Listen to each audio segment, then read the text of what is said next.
Hey everybody, it's Mike Brown with Close GPT, and we've been getting a lot of car dealerships and auto businesses that have been signing up for Close GPT, and I want to show you some of the setups that they've been doing. I'm going to share my screen and we're just going to dive right in. So I'm going to create the AI employee from scratch. I'm going to show you how we customize how the AI responds. So I'm going to click on create AI powered employee. I'm going to click on custom. Now we have built-in AI templates. The AI templates are great, but I really love the custom option. This lets the AI create the AI for us. Now we just need to give the AI a goal and answer some simple questions. So what's the goal of this AI employee? Well, I'm going to say your goal is to book more test drive appointments and for our car dealership. Dealer, that's okay. I can misspell and type everything because the AI is smart enough to know what I'm talking about. And you need to get them booked. All right, so that's the goal. Book more test drive appointments for our car dealership. Now I'm going to explain the purpose. Why is the AI employee reaching out to people? So you are reaching out to people who expressed interest in test driving a car. All right, so I'm going to do that. I'm going to click on next. I'm going to go ahead and type in my industry. So I'm going to say auto dealership. And I'm going to type in my company name. So I'm going to say Andrew Auto, Andrew's Auto, right? And I'm going to go ahead and click next. Now we're going to give the AI employee a name. So I'm going to say Scott, and I'm going to give it a role. So I'm going to just say auto expert. Now, this is the point where the AI creates the AI. This takes about a minute. And what the AI is actually doing is it's taking the goal that we gave it and it's actually going to break that down into almost like a sales script, right? So we're going to end up with these conversation stages.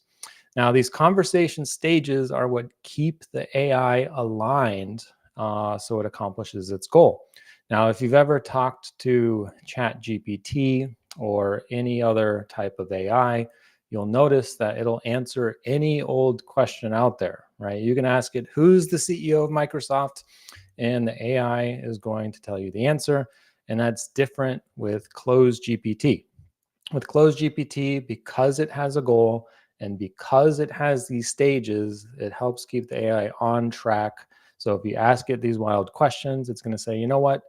I'm here to help you book a test drive. Let's get you scheduled for a test drive. So that's the beautiful thing about Close GPT. And so this car dealership came in, they were using Pipedrive CRM. And he's like, you know what?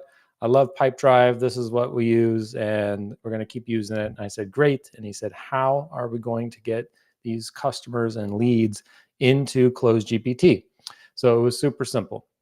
We had to set up basically a webhook or Zapier to use the events, Pipedrive, new opportunity, new deal. So we set up that event when there's a new deal, when there's a new opportunity in Pipedrive, it actually pings the lead over to Close GPT. And we had a simple automation that just initiates an outbound call to that customer. And so I'm going to show you how we did that. But first, let's go ahead and review this AI employee now that it's done creating. Here's the conversation stages I was talking about, right? So I broke this down into an introduction. First, the AI is going to say, hi, this is Scott, the auto expert from Andrew's Auto. Next, it's going to understand the requirements. Next, it's going to suggest cars. Next, it's going to answer questions. And next, it's going to book a test drive. Now, in a perfect world, right, every conversation would just flow from stage 1, 2, 3, 4, 5. But in reality, the way conversations are in general, you might get down to booking a test drive and then you say, wait, I have a question. And then you say, wait, do you have this car in stock? And then you say, wait, let's go back to booking a test drive. And so that's the natural conversation flow. And this is exactly why we created this system to have these links right here. These links are what we call conversation vision. So the way I think about this is If you're in the introduction stage, if the AI is saying, "Hi, my name is Scott," right? Where can the AI go from here? Well, if someone says they're not interested, let's check that box and let's make sure the AI can actually end the conversation. That's helpful. But we don't want to let the AI jump straight to booking a test drive. That doesn't make sense. We kind of want to walk them through our process. So I'm going to click on each one of these stages, right? And I'm going to click the other stages that are related that make sense, right? If we're understanding the requirements, yeah, sure, we can go straight to booking a test drive. If we're suggesting a car, yes, we can go to booking a test drive. Yes, we can go to not interested. Answering a questions, sure, we can go book a test drive. Sure, we can go to not interested. All right, when we're booking a test drive, we can obviously go back to answering some questions or suggesting cars. That's fine. We can also go to not interested. Right, so I'm going through and checking all these things that make sense. If someone's not interested, can they go back to answering questions? Of course, let's do that. If they change their mind, they want to book a test drive, let's allow that too. So I'm just checking all these boxes. I think this looks good. And so what we end up with is this big ball of yarn, right? It's this natural conversation flow where these stages are linked together. So I'm going to save that. Now, next thing we can do is just come in and start chatting with it, right? We can chat with it before we start making a call. I'm going to say, "How are you today?" I'm going to say, "Good, and you?" And the beautiful thing about this test chat mode is when it responds, it's actually going to tell you the conversation stage that it's in. So if you see this little number 2 right here, this tells me it's responding based on the instructions on stage 2. So if I ever want to tweak what the AI is saying, I know exactly where to go to change that instruction. So I just click on number 2 and I change this instruction. Now, there's going to be situations that you need to perfect the AI to get it to respond exactly how you want in your business. Now, we have a cool feature that helps identify when you need to feed the AI some information. I'm going to show you an obvious example. And first, I'm going to say, when this AI is set up, it has all the general knowledge, like, practically in the world you can think of about auto and auto dealerships and whatever goal that you gave it. But it knows nothing specific about your business unless you tell it. So if you're asking about fuel efficiency, right, the AI is going to know about that. If you're asking about the different types of cars and what are the pros and cons, right, it's going to know about that. If you're asking it, what's your phone number? What are your business hours? What's your address, right? How many years have you been in business? AI is not going to know that, right? And this is why we have the system prompt. We can come in here and literally just type FAQs, right? And I can say, "How long have you been in business?" I can say, "We have been in business for since 2011 and have a plus rating with the BBB," right? And I can customize the response. So that's how easy it is to feed it information. Now let's see what happens when I ask it a question that it doesn't have the answer to. I'm going to type, a question right here. "How many Ford Focus do you have in stock?" Now, we haven't actually fed it the inventory information yet, and we can do that so it talks intelligently.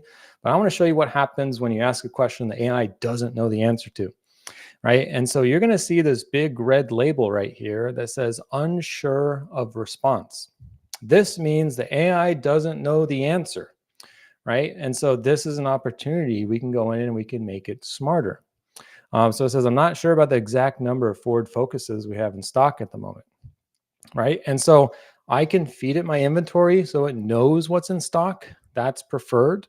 But I can also come in here and say, if the customer is asking about, and I'll spell it right. So asking about what vehicles we have in stock, tell the user, let's get their appointment scheduled so we can review the inventory together, right? And so I can give it special instructions. So now I can go ahead and try the same message again. I'm going to clear the conversation. I'm going to paste this. I'm going to ask, how many Ford Focuses do you have in stock? And let's see, it says I don't have the right number at the time. However, I'd like to help you find the right car. Let's get an appointment scheduled so we can review the inventory together. So that's exactly what I want. And I can get more specific, and I say, don't tell the customer you don't have the exact number. And we'll say, and don't tell the customer you don't have the inventory numbers. Right? And so I can go ahead and try this message again. All right, we're going to perfect how this responds and see what the AI responds with. And so this is the process of fine-tuning your AI in here. It's still saying I can't provide the exact numbers in here, so we can keep tweaking this language to get it to respond exactly how we want. So that's how you go in here and tweak the AI. And now this is the case for any type of response, right? So it could be any fact about your business. It could be any type of style that you want to give your AI employee to go in there and answer questions. You can do it here in the system prompt. Now, the system prompt is designed to give your AI instructions no matter where it is in the conversation. If I want to give specific instructions only when it's in this stage, that's when I come in here and update this, right? So we can engage the user by asking their specific car preferences. So this is how we can go in and test and customize the AI employee. I'm going to show you how quick we can hook it up to a phone number. First thing we got to do is click on communication tool. On here on communication tools, I'm going to click on enable phone. We're going to turn on the phone. I'm going to pick a voice. I like this one at the bottom. Although this person's name is Scott, it probably doesn't make sense with Scott, so I can rename that. So I'm going to pick that, and I'm going to say this is, let's say Sally, and I'm going to change the name up there. I'm also going to change it here. So you are Sally, an auto expert at Andrews Auto. Perfect. So now that I got the phone number here set up, just remember, this is the phone number for outbound calls. So if we want to actually set up the phone number for inbound calls, click that button. You can buy a phone number in here. You're going to click on your phone number, and you're going to select what AI employee you want, that's where you want that phone number to be routed. So all incoming calls are now going to go to Sally at Andrews Auto. I can click save. Right? I do that, and it takes about 10, 20 seconds. Now that phone number is going to be hooked up to the AI employee. So I can immediately start calling this AI employee. And so we can do that right here. I'm going to go ahead and call this. I'm going to see if I can do this from my phone and just hold it up to the mic. So let's do this right now.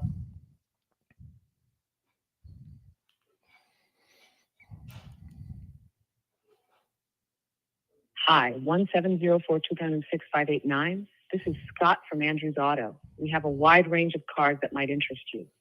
How are you today? I'm good. How are you? I'm doing great. Thank you. I'm here to help you find the perfect car. I see you're interested in test driving a vehicle. Could you share what type of car you're looking for, your budget, and any specific features you have in mind? Yeah, I was really looking at that 2019 Ford Focus. I wanted to come in and try to test drive that. That's a great choice. The 2019 Ford Focus is known for its reliability and comfort. Let's get your test drive scheduled. What date and time work best for you to come in? All right, perfect. So if you notice right there, when the AI first greeted me, it greeted me with a phone number. That's because I have my name in there with the contact name as my phone number. So when you're calling the AI, you're going to have your contacts with their first and last name. I set up the opening message in here.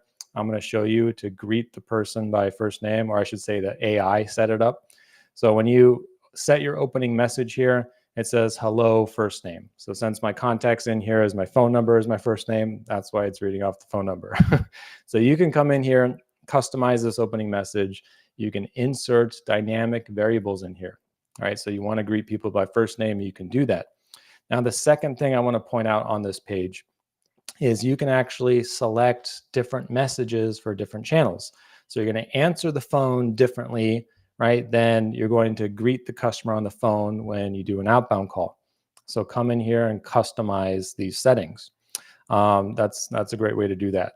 Now, let's dive into the second part. So let's say we've been chatting with the AI employee in test mode.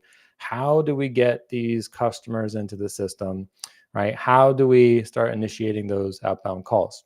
Well, I already got the inbound working, right? We got that working really quick. Next, what I want to do, and this is exactly what we did for the other auto dealership today, is they needed to import some data, like some custom data. And so we have this form feature. And with forms, every form that you create creates a custom API endpoint that you can use to receive data. And so this is how we're piping the data from Pipedrive to CloseGPT. So I created a simple form here, right? And we're going to say, let's collect first name, email, phone number, right? After that, he had some custom fields, right? So we're going to put in a field for vehicle of interest, right? So I had vehicle of interest. So I can give that field a name. Next, you need to go into the field tab, and we're going to set vehicle interest, right? This is everything we need to do to set it up. And now if you don't have this field on every customer or lead that comes in, then don't make it required. It's required by default. So I'm going to come in, I'm going to change this to uncheck required. So data is not required. Now, once I'm done, I created my form. I just save this. I'll give it a name. So we'll call this auto lead form. I'm going to save this. And now that it's saved, you're going to see this button up here that says integration instructions. On here, click on API integration. It creates this custom API endpoint. You can use that in Zapier, and you can use that in Pabbly, and you're going to get those fields that you can post to this endpoint. You got a API documentation button here that you can click on. That'll help, but you got all the field names right here: first name, email, phone number. And so to show you where the field names are, click edit on the field. You'll see it here, or you can see it on the API documentation. So once we do that, I'm going to exit this form builder, right? So every time a lead is posted, right, we're going to be able to trigger an automation. So next to each form, we have it. So there's an automation that can be triggered. I'm going to click this button here, right? So I'm adding a new automation, and I'm going to show you exactly what we helped with on the other car dealership. So as soon as a lead comes in, right, we're going to add a wait step. Right? They wanted to wait 2 minutes, right? So I'm going to come in, I'm going to say, wait 2 minutes, and I'm going to connect this. After the waiting for 2 minutes, or it was actually before. So before we wait 2 minutes, you wanted to send an SMS. So we're going to send an SMS, and then we're going to say something like, hi, first name. I'm going to say contact, first name. I'm about to give you a call to discuss your, and then we're going to insert the other variable, right? So we got the lead capture form. Let's see, the links to my form order. I got to save this first so I can see the other field. So I'm going to do that real quick. Let's call this the call customer. I got my phone ringing. So I'm going to save this real quick so we can go ahead and refresh this, and we'll get the latest field in here because I just created that vehicle interest form. So I got the call customer automation. All right, great. So let's do this. And now I can add the custom variables to my form. Let's see. I don't see that one here. So I'm just going to say, I'm going to give you a call to discuss your test drive. Perfect. So I got that in here. I'm clicking save. So I'm going to put this up here. I'm going to put this above the weights, right? So let me connect this right here. So we're going to send a text message. We're going to wait. Next, I'm going to do an outbound call. Outbound call, we're going to call the customer. right? And then after we call the customer, we're going to connect it to Sally at Andrews Auto. So that means as soon as the customer picks up, the AI employee is answering the phone. Perfect. That's great. So after that first call, right, we can keep building this out. We can wait another day, send another text message, right? We can then initiate another outbound call. We can keep building out this automation. So that's how easy that is to get this set up. We have this automation. So now we have, let's say, Zapier sending the lead from Pipedrive to Close GPT. Every time we get a lead, it's triggering this automation, call a customer. It's going to send an SMS. It's going to wait 2 minutes, and it's going to trigger an outbound call. And that outbound call is going to have the AI employee waiting there. So that's how easy it is to initiate the outbound calls for your AI employee. So let me know if you guys have any questions. Drop your questions in the comments. I just wanted to show you how auto dealerships are using Close GPT to automatically book test drives for their car dealership, and how you can really come in here and customize the AI employee for your business. It's all about adding the FAQs and details about your business in the system prompts. Now, with the other car dealership, they were actually injecting their car inventory here in the system prompt, right? So you can do that too. And that way, when someone's asking, what cars do you have in stock, you can actually tell the customer exactly what you have in stock. So if you need help integrating your DMS, dealer management system, reach out to us. We can definitely help you get this integrated. And I appreciate you guys joining me today. Looks like we created our AI employee and set up the automation in about 22 minutes. So I'll see you guys on the next video, and I hope you have a wonderful rest